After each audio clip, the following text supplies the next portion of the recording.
Good morning, SVSU resident assistants. Today we will be giving a presentation to inform you about sexually transmitted infections so that you may pass on this knowledge to your residents. Hello everyone, this is Kagan, just chiming in really quick to let you guys know that we will be doing a post-test. It'll just be 10 short questions. A copy of the post-test will hopefully be able to be found in the file section for our class. We just ask that you look at it before you look at the last slide of the presentation, because the last slide of the presentation will have the answers to the post-test for you guys to check your work. Thank you. First, we will talk about the history of STIs. STIs were considered to be a result of low sanitation or bad hygiene. In 1494, there was a bad outbreak of syphilis during the Italian War. Prostitutes and sex workers were also thought of to be as another reason for the spread of STIs. Lastly, back then, STIs were incurable due to the lack of technology, but after the discovery of antibiotics, many STIs became curable. Now I will talk about chlamydia. This STI is passed through sexual contact and is curable with a single dosage of azithromycin or the use of doxycycline for a few days by mouth. Symptoms in women tend to include pelvic inflammatory disease, which includes pain in the abdomen, unusual discharge, bad odor from the vagina, pain or even bleeding while having sex, a burning sensation while urinating, or bleeding between periods. Other symptoms include disrupted menstruation, pelvic pain, raised temperature, nausea, vomiting, headache, infertility, or ectopic pregnancy, which is when a fertilized egg grows outside of a woman's uterus or somewhere else in their belly. Chlamydia symptoms in men include urethra infection, discharge from the penis, burning during urination, epididymis, which is a swelling in a tube located at the back of the testicles that stores and carries sperm, heaviness and painful swelling at the bottom of affected testes, and an inflammation of the scrotum. Next, I will talk about gonorrhea. It is transmitted through penile, vaginal, orogenital, oroanal, or genital-anal contact. It can be treated with a medication called ceftriaxone. Symptoms of gonorrhea in women include green or yellow discharge, which can sometimes go undetected, as well as pelvic inflammatory disease, which is something I mentioned before while talking about chlamydia. Symptoms of gonorrhea in men typically include cloudy discharge from the penis, burning sensations during urination, painful swelling at the bottom of affected testes, and inflammation of the scrotum, which is also similar to the symptoms of chlamydia. Next, I will cover trichomoniasis, and it is transmitted through sexual contact with an infected partner. This includes penile, vaginal intercourse, and vulva-to-vulva contact. It is most common for men to contract trichomoniasis from an infected woman via coitus. This STI can be treated with a single dosage of 2 grams of metronidazole or 10-idazole by mouth. Symptoms in women include white or yellow discharge with a very unpleasant odor, and the vulva is sore and irritated. Symptoms in men include urethral discharge, frequent and painful urination. Good morning, first year RAs, and thank you for joining us for our presentation this morning. My name is Kagan, and I will be covering viral hepatitis and herpes. I'm going to start with herpes. There are two different types, HSV2 and HSV1. HSV2 is more commonly known as genital herpes. It is passed through penile, vaginal, oral genital, oral anal, or genital anal contact. And then I have a little illustration to the right that shows where it shows up in a male and where it would show up in a female. So in the male, it would show up in the shaft of the penis, and in the female, it could show up in any or all of these places, the vulva, vagina, or the cervix. And then for both men and women, it could show up in the anal region. HSV2 or genital herpes is more common in women than it is in men. And then there's HSV1, which is better known as oral herpes, and this is passed by kissing or oral genital contact. Next, I will be talking about the symptoms of herpes. They include small red bumps that will appear in the infected area, so either the mouth, nose area, or the genital area. The bumps will most likely be painful. They're usually red. They begin to blister and rupture and form wet open sores if not treated properly or if not treated right away. And in some cases, even if it is treated properly or right away, you'll still get those big bumps and sores. Some other symptoms that are specific to genital herpes include pain during urination, fatigue, fever, headache, as well as itching or pain around the genitals. Some other symptoms for oral herpes include tingling, itching, or burning around the nose and mouth area. It's recommended that as soon as you start to feel those itching or tingling feelings in the mouth or nose area, that you seek out treatment. The quicker that you seek out treatment, the more efficient you are with your treatment, the better chances that it will heal up quicker and maybe not reoccur. And with oral herpes, right after the itching burning phase is when the small red bumps will start to blister up around the lip or mouth area and eventually rupture from the open sores. So getting treatment right away is really important. Talking about the treatment for herpes, there is no known specific cure for herpes, but there are a number of treatments that may be effective in controlling symptoms or helping to prevent recurrent outbreaks in individuals. There are a variety of pills and creams that may be prescribed. There's also an oral pill that's called acyclovir. This is a pill that promotes healing once an outbreak has already begun in an individual, but it has also been proven to be effective in suppressing recurrent outbreaks in individuals who are more susceptible to getting herpes. Next, I will be talking about viral hepatitis. There are 3 different kinds I'll be talking about: hepatitis A, hepatitis B, and hepatitis C. Hepatitis A is spread by oral anal contact, especially when the mouth comes directly in contact with fecal matter. Hepatitis B can be passed through blood, semen, vaginal secretions, and saliva. Manual, oral, or penile stimulation of the anus is largely associated with the spread of hepatitis B. And then there's hepatitis C, which is spread through the use of intravenous drug use. It is less frequently spread through contaminated blood products, sexual contact, mother to fetus, or mother to infant contact. This is a chart that helps break down and compare the 3 different types of viral hepatitis. As you can see in the diagram, there are vaccines for hepatitis A and hepatitis B. This chart also details the incubation periods for each type. So as you can see, the incubation period for hepatitis A is 2 to 7 weeks, for hepatitis B is 6 to 26 weeks, and for hepatitis C is 2 to 26 weeks. It also details whether they are chronic infections or not, and like I discussed in the last slide, it talks about the transmission of hepatitis A, hepatitis B, and hepatitis C. As far as symptoms go for viral hepatitis, they do vary depending on the individual. They can vary from no symptoms to mild flu-like symptoms, all the way up to incapacitating symptoms such as super high fevers, severe abdominal pain, and vomiting. I have a little chart there to the right, and that does show that there are many people who may not even experience any symptoms or know they have hepatitis for years. There are other people who will experience the more severe symptoms like the fatigue, the nausea, the fever, and the severe stomach pain. And normally the onset of those symptoms or the continuation of those symptoms are what prompt that individual to seek out medical treatment. Lastly, I will be talking about treatments for viral hepatitis. For hepatitis A, there is no specific treatment or cure. The body kind of just clears this strain of hepatitis up on its own.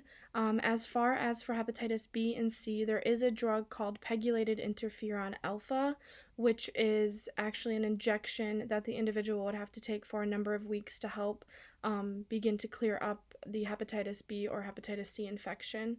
For hepatitis C, combination therapy with antiviral drugs may be effective.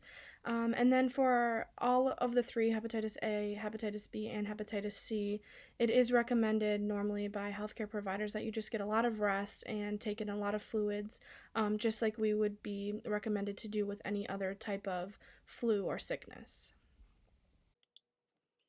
Good morning, RAs. Today we are going to be talking about pubic lice and acquired immunodeficiency syndrome. These are more commonly known as crabs and AIDS. First up is pubic lice. The more technical term for this is Phytherus pubis. These pubic lice primarily be found on the pubic area and can be transmitted through sexual contact. If you think you may have pubic lice, you should look for the following symptoms.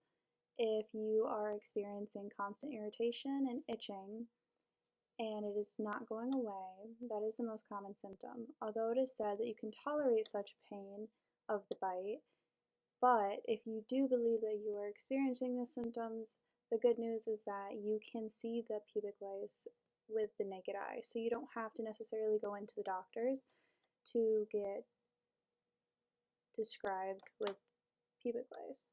This overall affects about 2% of our population, but the relevancy in such seeing pubic lice among patients is severely low because the trend to shave the pubic area in America has increased over the years.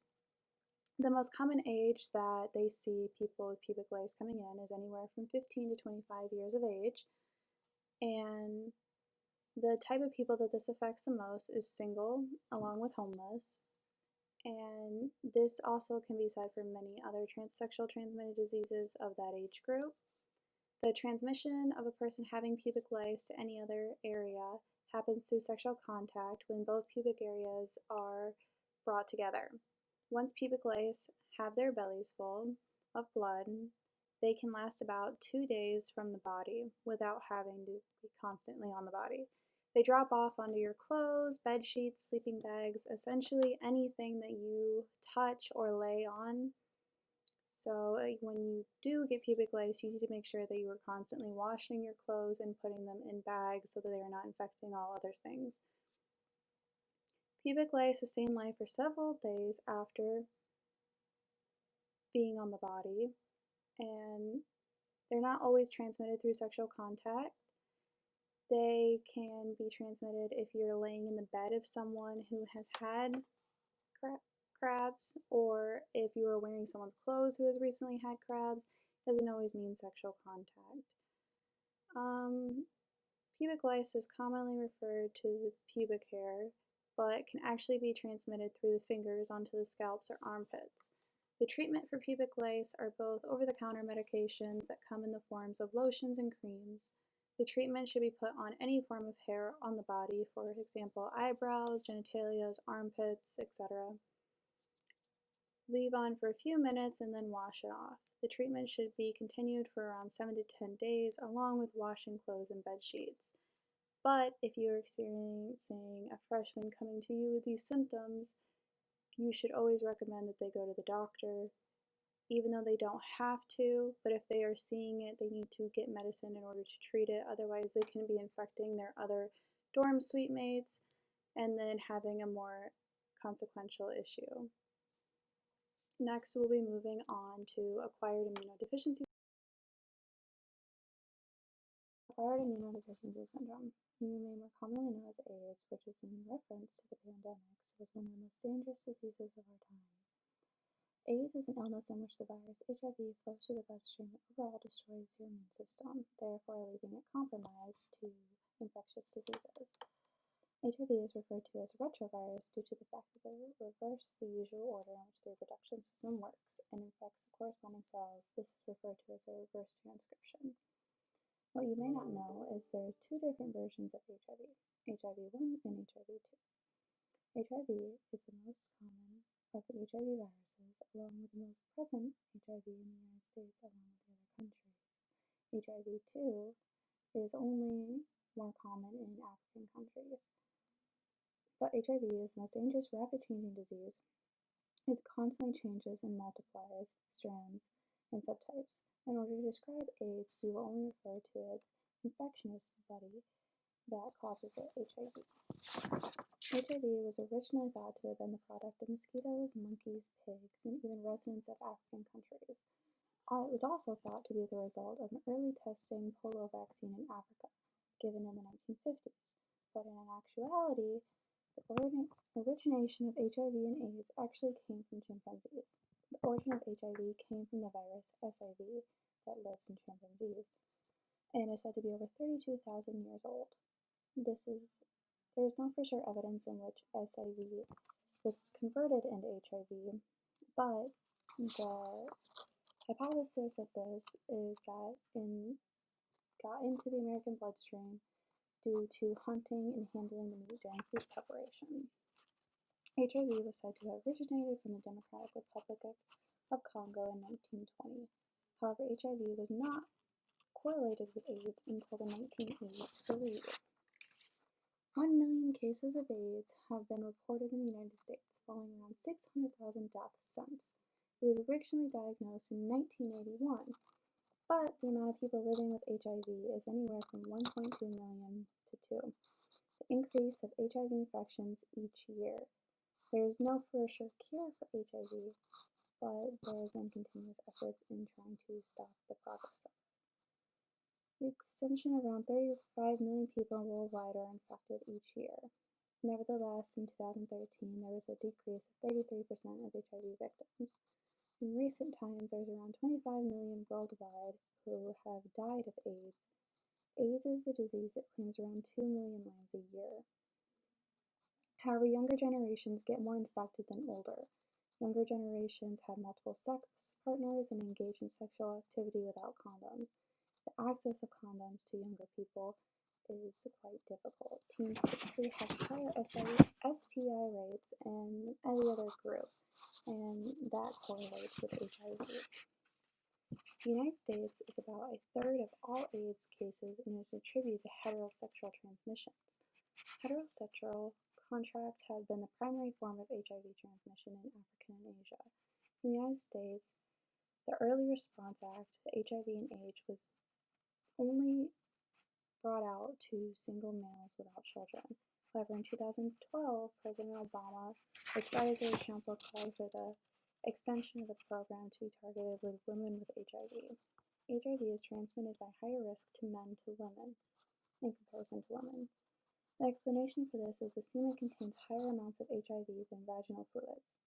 Women's muscular surface is exposed to HIV and they ejaculate for long durations of time. The penis is exposed to HIV and the vaginal secretion for less amount of time. The diversification of AIDS amongst different countries is huge. The majority of deaths occur in Africa. It is home to around 70% of the world's population of AIDS.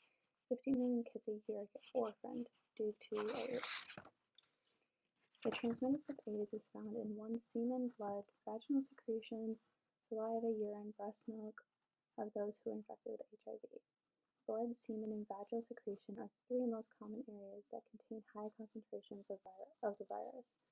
HIV enters the body when the bodily fluids are exchanged during unprotected vaginal or anal intercourse with someone infected. Transmission through sexual contact makes about 80% of all cases in the United States.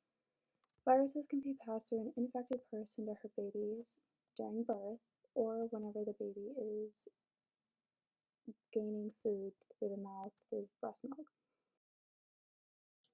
Like I was saying, that children can also be infected without sexual transmission. It can be caused by the mother being infected, and it can happen during birth, and it can also happen whenever they are breastfeeding their children. This is the highest probability of children receiving HIV at a very young age.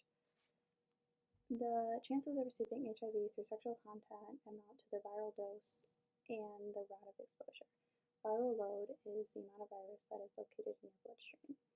The highest risks for viral load is whenever you first are exposed to HIV and whenever you've had it for a long duration of time. Whenever you're first exposed, you are at your highest rate of being contaminated and therefore bringing it on to your other sexual partners. The first Infected people may develop what is called secretion-version. Secresoconversion is antibodies and primarily show up about 25 days to 6 months after exposure. When tested, they use a finger stick to prick your finger. It is about 99.6% effective, and it only takes about 20 minutes. These tests can be found at your local clinics and hospitals, and usually college campuses have these types of tests. But if you do not want to take one of those tests, they can also be found in your urine and in your saliva, and you can request an at-home test to be administered to you. If you have any questions, you can contact the CDC National Hotline at 1-800-232-4636 or visit their website at American Social Health Administration. It is uncommon, but some people can go up to 3 years without experiencing any symptoms. That is why if you are having same-sex sex, you should be getting checked regularly, so that way you're not infecting more people.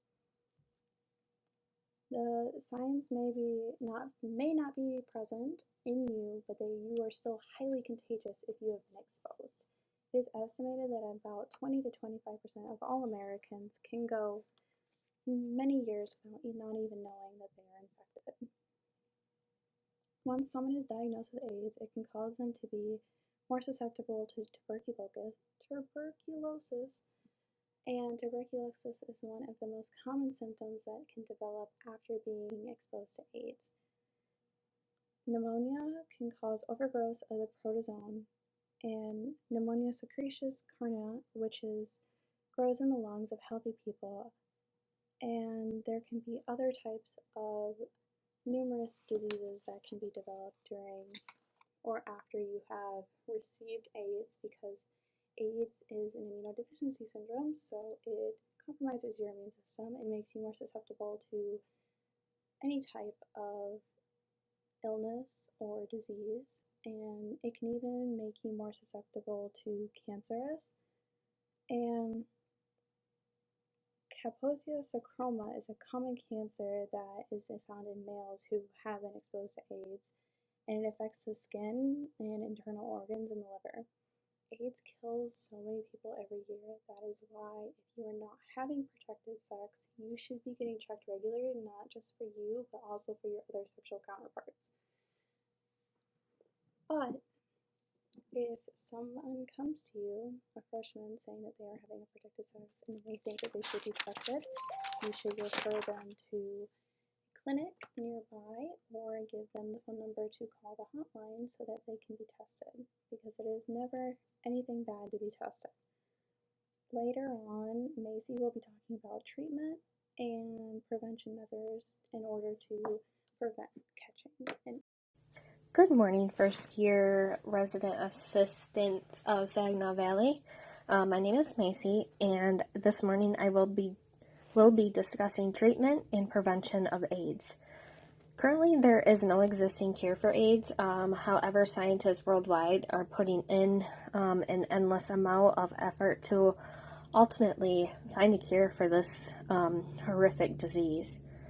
One treatment is highly active antiretroviral therapy, which is commonly known as HAART, and is the most common treatment that is suggested by clinicians. It has been recently estimated HAART has prevented roughly 6.6 million deaths worldwide.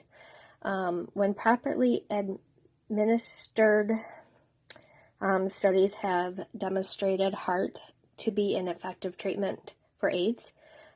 It can reduce viral load to an undetectable level that improves immune function and delay progress of the disease. However, there is a significant drawback of HAART, and it is that it influences drug toxicity, and such side effects may include insomnia, mouth ulcers, diarrhea, inflammation of the pancreas, increased levels of cholesterol, and liver damage. Like I said, those are just a few side effects. Overall, there are two broad categories of vaccinations. One prevents the initial infection, and the second one delays or prevents progression of disease in people that are already infected with AIDS. When talking about prevention, the only certain way to avoid contracting HIV and AIDS sexually is to avoid all varieties of interpersonal sexual contact that can place one's risk for infection or to be involved in a mutually faithful relationship with one non-infected partner. If neither one of these conditions seem feasible, that's okay. It is important to just be mindful to act in a way that will reduce your risk of becoming infected with HIV and AIDS. As described in some detail in the previous section of the chapter, safe sex practices will reduce the risk of contracting HIV and AIDS. Beyond the obvious safer sex strategies of consistently and correctly using latex condoms and avoiding sex with multiple partners or with individuals at high risk for HIV and AIDS, here are suggestions relevant to avoiding HIV infection. If you use injected drugs, please do not share needles or syringes. That is very dangerous and will for sure increase your risk of contracting HIV. Avoid oral, vaginal, or anal contact with semen. Avoid anal intercourse because this is one of the riskiest of all sexual behaviors associated with HIV transmission. It is also important to not engage in insertion of fingers or fists, which is also known as fisting, into the anus as an active or receptive partners. Fingernails can easily cause tears in the rectal tissues, thereby creating a route for HIV to penetrate the blood. Avoid oral contact with the anus, which is commonly referred as rimming. Avoid oral contact with vaginal fluids. Do not allow your partner's urine to enter your mouth, anus, vagina, eyes, open cuts or sores. Avoid sexual intercourse during menstruation. HIV-infected women are at increased risk for transmitting their infection through intercourse while menstruating. Do not share your razor blades, toothbrushes, or other implements that could become contaminated with blood. And avoid sexual contact with sex workers, male or female. Research indicates that sex workers have unusually high rates of HIV. Genital warts are bumps that appear on your genital due to common sexually transmitted infections, and it's mainly spread through HPV. So it spreads by having unprotected vaginal, oral, or anal sex, as well as skin-to-skin contact by shaking hands or even hugs. If you experience symptoms while having genital warts, you may get itching around the anus, the skin, or the vagina, or even burning of your skin. And typically you just have a small bump on your genitals. The most common treatments for genital warts are either vaccines or prescribed anti-tumor medication for people who may experience these symptoms, and it's applied to the affected area during surgery, such as cauterization and freezing, which can help protect against genital warts. Syphilis is a bacterial infection that's usually spread by sexual contact and results usually in a painless sore on the body. However, this bacterial infection can develop in stages, and it's usually different with every stage. So with syphilis, there are 3 stages. The first may be a small painless sore. The second stage may manifest as a body rash, and the third stage may be internal effects on the body's organs. Symptoms for syphilis may include painless ulcers, sores, vaginal discharge, or wart-like growth on the genitals and the groin area.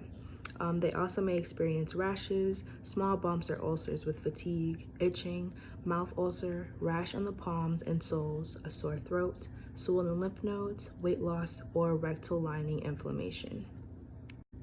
So unlike in earlier years, they did not have a cure for syphilis. However, now syphilis can be treated with antibiotics such as penicillin. And doctors also recommend that your sexual partner be treated as well for syphilis.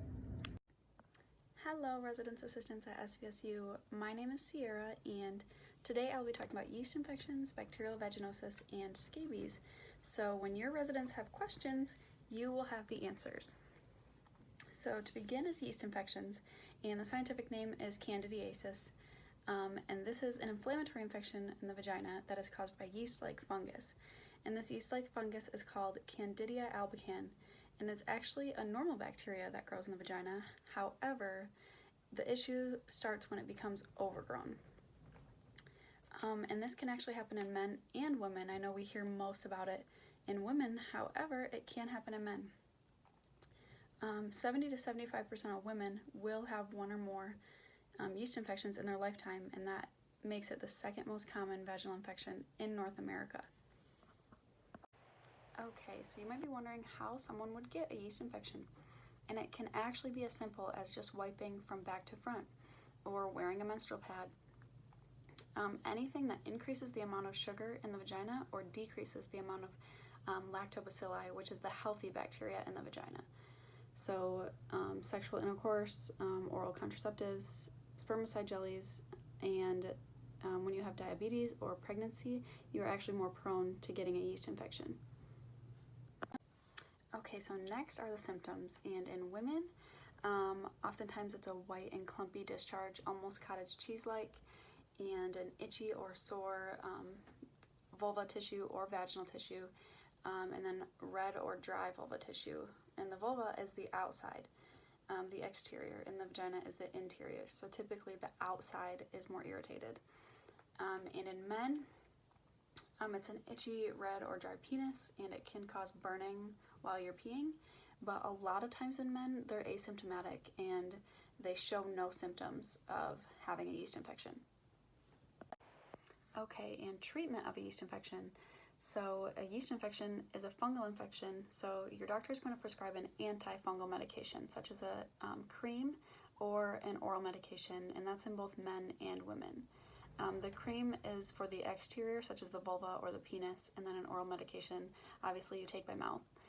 And then there's also an option for an over-the-counter suppository for women. However, a lot of times a doctor won't recommend this unless you have reoccurring symptoms and you get yeast infections very often, such as if you're pregnant or diabetics, like I stated earlier. And then tips to reduce getting a yeast infection is to decrease your sugar intake, increase your yogurt intake, because yogurt has that healthy bacteria called lactobacilli in the vagina. It will help decrease the risk of getting a yeast infection. And then to avoid glycerin-based lubricants. Okay, and the next topic is bacterial vaginosis. And bacterial vaginosis is a vaginal infection that is caused by the replacement of the normal lactobacilli, which is the healthy bacteria in a vagina, and it's replaced by an overgrowth of microorganisms. And this is the most common form of vaginitis among women in the US. Next is the transmission of bacterial vaginosis, and it actually isn't fully understood, but it does occur when there's decreased levels of the lactobacilli, and that's the healthy bacteria in a vagina, and that allows for this overgrowth of microorganisms. The microorganisms can move their way on in when there are decreased levels of this healthy bacteria. And it's believed to be caused by sexual intercourse. And actually, bacterial vaginosis can happen in men and women. However, it is more common and more prevalent in female to female sex partners. Okay, and on to symptoms. So in women, there's typically a fishy or musty, foul smell after intercourse. And there's also a flour-like discharge, and this is like paste-like when you get flour wet. It turns into this weird sticky paste. And then also a discoloration of the discharge, and it can be a variety of different colors: gray, white, yellow, green, and then irritation of the tissue of the vulva, or burning while urinating. But actually, a lot of times in women, there are no symptoms that occur. And then in men, there's also a lot of times that you are asymptomatic and there are no symptoms. However, sometimes you get an inflammation of the foreskin or an inflammation of the urethral tube or a bladder infection. If you see a doctor for bacterial vaginosis, they're either going to prescribe a topical cream that goes on the exterior, such as the penis or the vulva, or they're going to give you metronidazole, which is an oral medication that you're going to take by mouth. Okay, the last topic that I will be discussing is scabies. And scabies are caused by little parasitic mites. They cause rash-like bumps that are extremely itchy on the skin, and these bumps are extremely itchy, especially at night. Scabies are highly contagious through skin-to-skin contact, and annually there are 300 million cases worldwide. Scabies is transmitted through close physical contact with somebody who already has scabies. And no, your residents don't need to be engaging in physical interactions in order to get scabies. Scabies can be transmitted through just giving someone a hug or wearing somebody else's t-shirt who had scabies. These little parasitic mites live on clothing or bedding for up to 72 hours. So if one of your residents borrows somebody else's t-shirt who had scabies, they are at risk for getting scabies as well. And children in school, nursing homes, infants, and indigent people are most at risk for getting scabies. And although we aren't children in school, we are in college, and everybody's a lot closer in contact, and things are being shared a lot of times. We don't really think about it. We all live together. We see each other every day, share classrooms. So you do need to be careful of scabies in a college environment. Symptoms of scabies don't always happen overnight. Sometimes it takes up to a month in order to notice that you have something going on, such as scabies.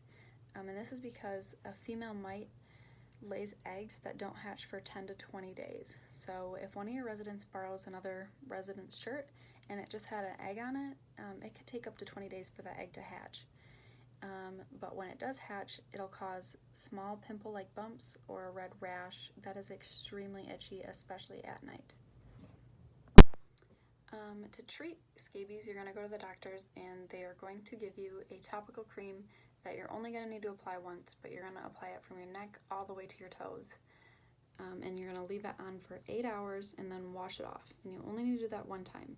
However, all members of your household are going to want to get this treatment, and that is because scabies are so contagious. Another thing you can do is wash all of your bedding and clothing in hot water. Okay, so non-gonococcal urethritis is also known as NGU. So this STI causes inflammation in the urethra, and however, it's not caused by gonorrheal infections.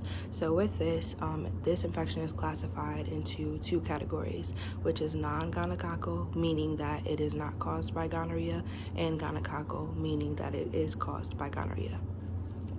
So if you are wondering how non-gonococcal is spread, it's spread like any other STI, which can be from unprotected sex, whether it's oral, vaginal, or anal.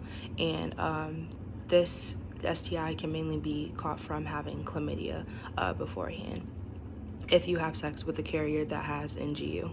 So in conclusion, use condoms and have safe sex.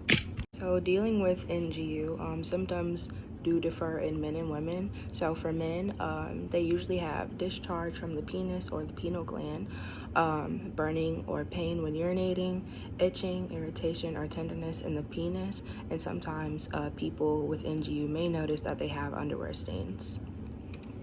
However, when looking at the symptoms in women who carry the STI NGU, they may experience discharge from the vagina, burning or pain when urinating, anal or oral infections, which is different from men's symptoms, abdominal pain, abnormal vaginal bleeding, and when these symptoms begin to worsen, you need to pay close attention because this could be an indication that the infection has progressed.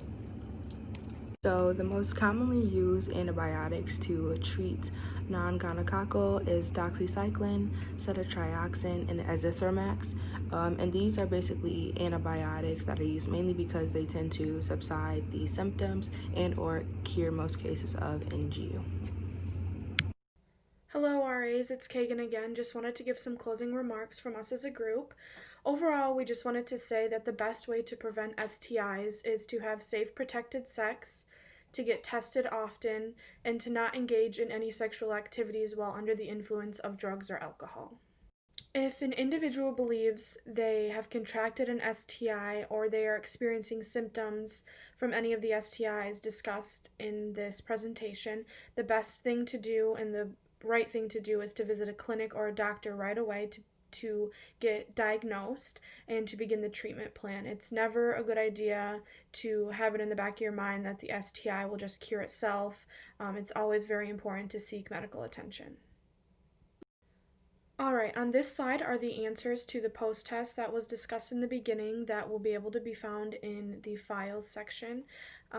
Thank you for coming to our presentation, RAs, and we hope that you've gained a lot of valuable knowledge that you will be able to pass on to your residents. Thank you.